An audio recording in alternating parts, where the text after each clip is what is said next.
inta loo geeyay 5 ruux ayaa ku geeriyootay tirinta ka badanna way ku dhaawacmeen kadib markii gaari waxyaabaha qarxa laga soo buuxiyay oo ku qarxay iridda hore ee laga gala maqaayadda Blue Sky ee ku taala degmada Boondheer ee magaalada Muqdisho waxaana maqaayadda ka muuqday burbur xoogan oo gaarsiiyay qarxaasi waxaana xusid mudan gawaari kale oo taalay maqaayadda oo gabiyahan halkaasi ku basbeelay mid ka mid ah gawaarida uu qabsaday dabka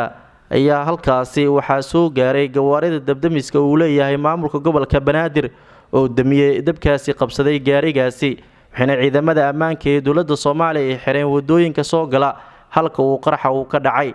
afayeenka maamulka gobolka Banaadir Cabdifataah Cumar Xalane oo warbaahinta kula hadlay halka uu qarxa uu ka dhacay ayaa waxa uu sheegay in qarxaasi ay ku dhinteen 2 ruux 4 kalena ay ku dhaawacmeen isagoona sidoo kale tilmaamay gaariga qarxay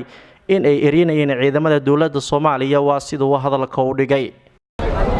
2 qof ayaa ku dhimatay qarax ka dhacay maqaayadan iga dambaysa ee Blue Sky 4 qofood oo dhaawac fududana way dhaawacmeen ilaahay baan uga rajaynaynaa inuu caafimaad degdeg ah siiyo dhaawacu lugahooda ay uga tageen goobta 2 qofood ee dhaawac ee dhimatayna midna gaari goobta maraya ayaa la gadoomay midna qaraxa ayaa gaaray qaraxan halkan ka dhacay wuxuu ahaa qarax ismiidaamin ah oo ahaa ujeedda ma lahayn wadarkeydeen laami iyo meel maqaayada ee bulshadu isugu timaado ayuu ka dhacay qaraxu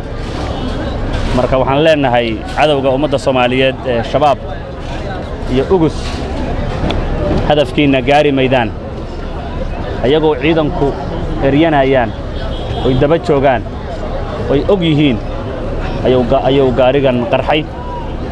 ilaahay ha u naxariisto 2 qof ee muwaadiniinta ahaa ee ku dhintay 4 qof ee ku dhaawacantayna waxaan ilaahay uga baryaynaa inuu caafimaad degdeg ah siiyo khasaaruhu intaas uu ku kooban yahay gaarigaas oo dab ku gaaray mooyee